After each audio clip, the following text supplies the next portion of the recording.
ඊතර සවයි අපගේ YouTube නාලිකාව උපසිරවන් තෙරුවන් සරණයි සුබ දවසක් කියලා ප්‍රාර්ථනා කරනවා. ඔන්න විදේශගත ඔයාලා වෙනුවෙන් අද ලොකු කර්තව්‍යයක් කරා. ඉතින් මොකක්ද කියලා ඔයාලා ඉස්සරහ වීඩියෝ එක බලලා ඉන්නකෝ. හායි සිල්දාන් සුබ දවසක් කියලා ප්‍රාර්ථනා කරනවා. ඉතින් මේ ඉන්නේ තාන්තිකාරවල අපිට ඉතින් ආරාධනාවක් කරලා තිනවා. අලුතින් පත්තුම් තාන්තුවෙතුමා අපිට පොඩි කැඳවීමක් කරලා තියෙනවා. ඉතින් ඒ නිසා ආවා. බලමු ඇතුළට ගිහිල්ලා මොනවද තොරතුරු කියන එක අනිවාර්යෙන් දැනුවත් කරනවා. මොකද අපි හැමෝම කතා කරේ මේ විදිහට කතා අපේ සහෝදර සහෝදරයන් වෙන ගැටලුව. ඉතින් ඒ වෙනුවෙන් තමයි අදත් මේ විදිහට සම්බන්ධ වෙන්නේ. ඉතින් වැඩිදුර තොරතුරු අනිවාර්යෙන් දැනුවත් කිරීමක් කරනවා.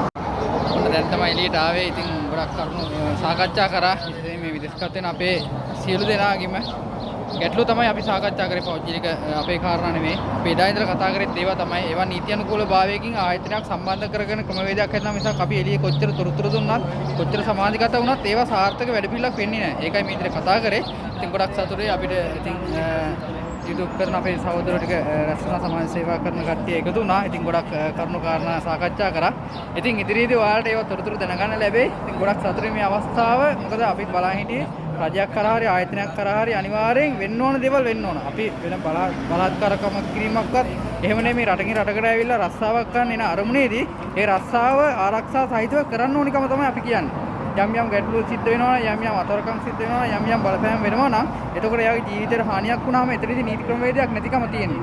අන්නේ නීති ක්‍රමවේදේ පණ ගන්නලා ඉවරලා එයාට හරි ආරක්ෂාව මේ රටක තිබුණා නම් එයා එතකොට කිසි ගැටලුවක් නැතුව තමන්ගේ ආපු අරමුණ ඉෂ්ට කරගෙන තමන්ගේ මව් රටට යන්න පුළුවන්.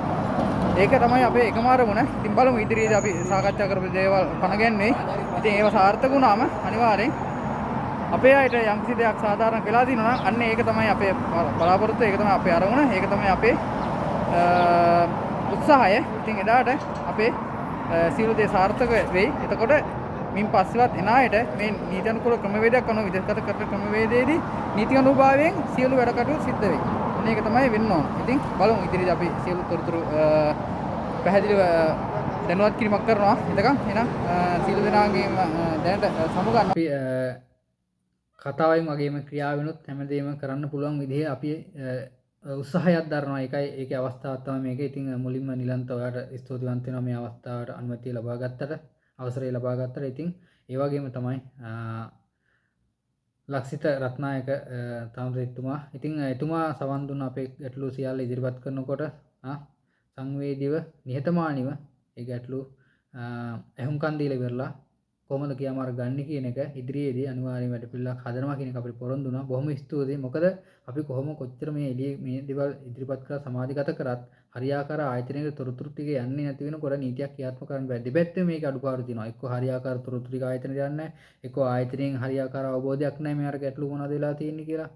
අපි කාලයක් තිස්සේ චෝදනා කරා මේ ඒජන්සි වල හිතවත්කම නිසා තමයි ආයතන වලින් වැඩපිළිවෙලක් වෙන්නේ නැති කියලා. අපි ඒ දේවල් හැමදේම ඉදිරිපත් කරා. ඔයාලට තියෙන ගැටලු තමයි අපි හැමදේම විශේෂයෙන් අපි කතා කරේ අතර විශ්‍රාම වැටුප, ඒ වගේම මෙහෙට ආවම බෝනස් එක, ඒ වගේම මෙහෙට ආවම ඔයාලගේ ෆෝන් එක, තමන් සතු තියෙන ෆෝන් එක බලහත්කාරයෙන් එක්ක හාම් පුතා ගන්නවා. එහෙම නැත්නම් මොන හරි ගැටලුවකදී ආයේ ඒජන්සි එකකින් ගියාම ඒජන්සියේ එතනින් ගන්නවා. ඉතින් එතකොට තමන්ට සම්බන්ධතාවයක් නැහැ. තමන්ට කිසිම දෙයක් කරගන්න හැකියාවක් නැහැ. තමන් එතනදී අසරණ වෙනවා. අන්න ඒකත් නීති ක්‍රමවේදය අනුව ඒකටත් සාධාරණ කරන්න කිව්වා. ඒ වගේම තමන් තාන්තිකාලට යනවා නම් මොන හරි කාරණාවකට දුරකථනය රැගෙන යන්න අවස්ථාව දෙන්න කිව්වා. මේ මීට කලින් සිද්ධ වුණේ සිකියුරිටි ගාඩ් රූම් එකේ ෆෝන් එක ගන්නවා. ඉතින් ටෝකන් එකක් දෙනවා. ඊට පස්සේ සියලු තොරතුරු අපි ගාව නැහැ. අපිට ගිහිල්ලා ඒ ආයතනයේදී ඒ කරුණු කාරණා හරියාකාර ඉදිරිපත් කරන්න බෑ. කිසිම තොරතුරක්වත් දුරකථන අංකයක්වත් ඒ කිසිම දෙයක් ලබා ගන්න දෙයක් නැහැ. නැවත ආයේ එන්න ඕන ගාඩ් රූම් එකට. ඉතින් ඒක ගැටලුවක් තිබුණා. ඒක ඒ අවස්ථාව කොහොමද ඒ වැඩපිළිවෙල හදන්නේ කියන එකත් සාකච්ඡා කරලා ඔය වගේ තමයි ගැටලු ගොඩක් ඔයාලා සාකච්ඡා කරා. ඉතින් ඒවට ඉදිරියේදී අනිවාර්යෙන් සාධාරණ දේ කොහොමද කියලා බලලා සාධාරණ විසඳුමක් ලැබෙයි කියන එක අපිට විශ්වාසයි. ඉතින් බලමු ඉදිරියේදී අපි සාකච්ඡා කරා වගේම ඒවා ක්‍රියාවට ගැනෙනතුරු අපි අනිවාර්යෙන් මැදිහත් වීමක් කරනවා කියන එකත් මේ අවස්ථාවේ කියනවා. එහෙනම් හැමෝටම සම්මා සම්බුදු සරණයි.